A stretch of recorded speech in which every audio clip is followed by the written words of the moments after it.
What's up, gang? A phrase we've heard hundreds, possibly thousands of times. Hey, be sure to take your medicine. I want to get into where that came from, what it actually means, and then a way that you can phrase it to make it actually change you for whatever level of degree you decide to change.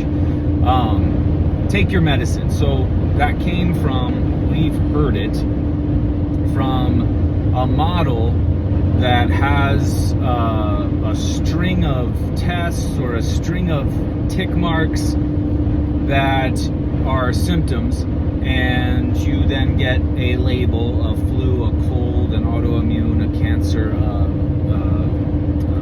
immunological, neurodegenerative, or an injury of some kind, or some sort of other orthopedic concern. And you will then get something to fix that. So you are made to think that your body is against you, that your body fails you, that your body is succumbing to something like age or genetics or people or a germ or a thought or all that. They're isolating things and then telling you that you're sick, broken, eating people who are sick, something that is sick or broken. What does it need? It needs to be fixed. It needs to be corrected. And then you are given medicine, and the medicine will come in any form, from pharmaceuticals, pills, potions, to even now the holistic, natural, functional, integrative is coming from the same place, giving supplements and herbs, plant medicine, physical therapy, you name it. All these different hacks are all coming from the same place.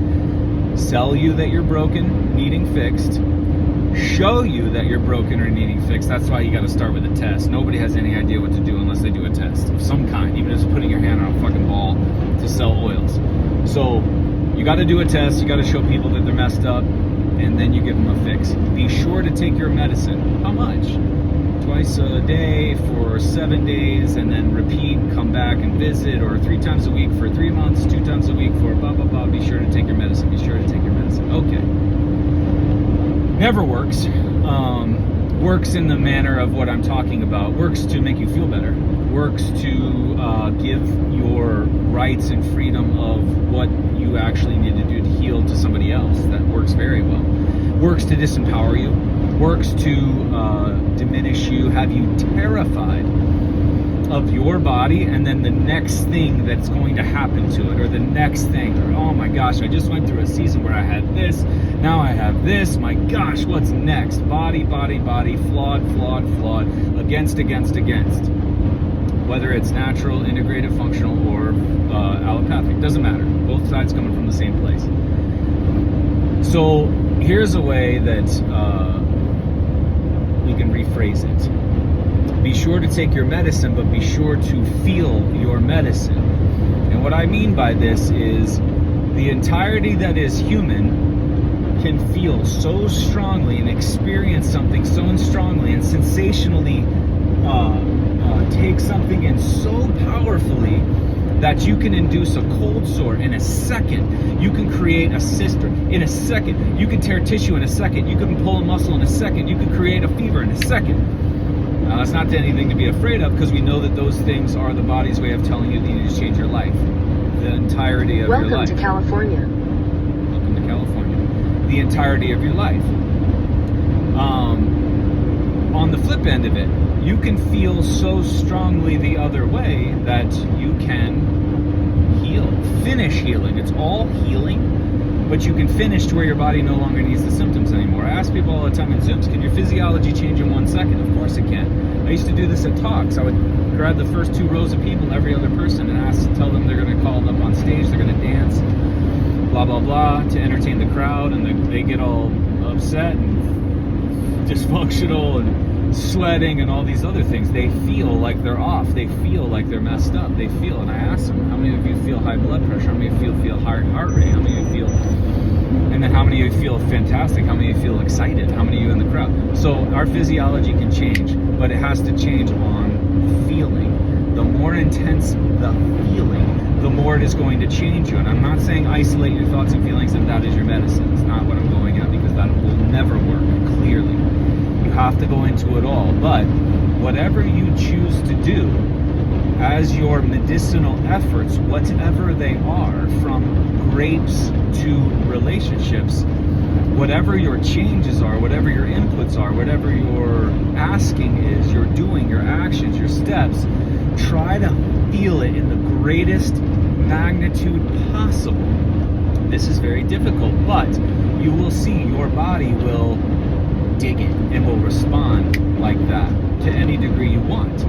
And again, I have seen and experienced cold sores in a second.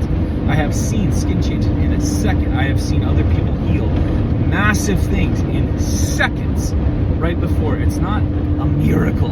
It is the capacity, it is the potential.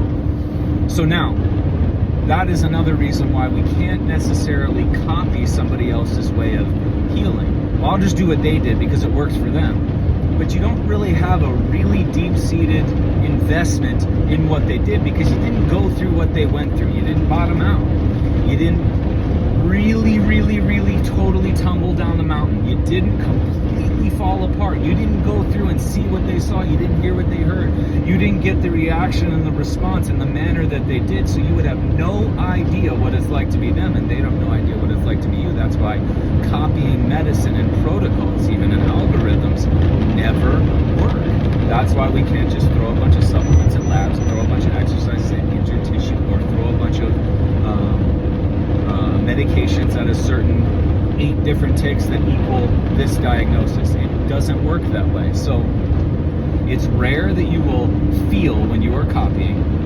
You will feel more when you start from a point that it's for you and your body is for you, and this whole thing is a commitment from you to you, so that you can then do the work to then go you to whoever or whomever or whatever you choose to do. Another thing that has an intense increase in feeling, thus it's going to change you to a magnitude of that, is the more creative you can be with your medicinal applications. Holy shit, this is where it's such a secret ingredient that nobody really utilizes. And I don't give a shit if it's redesigning your bedroom after a total divorce or something. Like, get creative to make this space yours. And how would you want it if you could do it any way you want? Because you can. How would you approach this meal if you could do it any way you want? Because you can. How would you approach your clothing? How would you approach your living environment? How would you approach everything that's going to touch your body? How would you approach it? The more creative you can get, the more it's going to change it, the more feeling, the more emotions you have behind it, the more planning, the more play is involved with it. And there's no ceiling to creativity.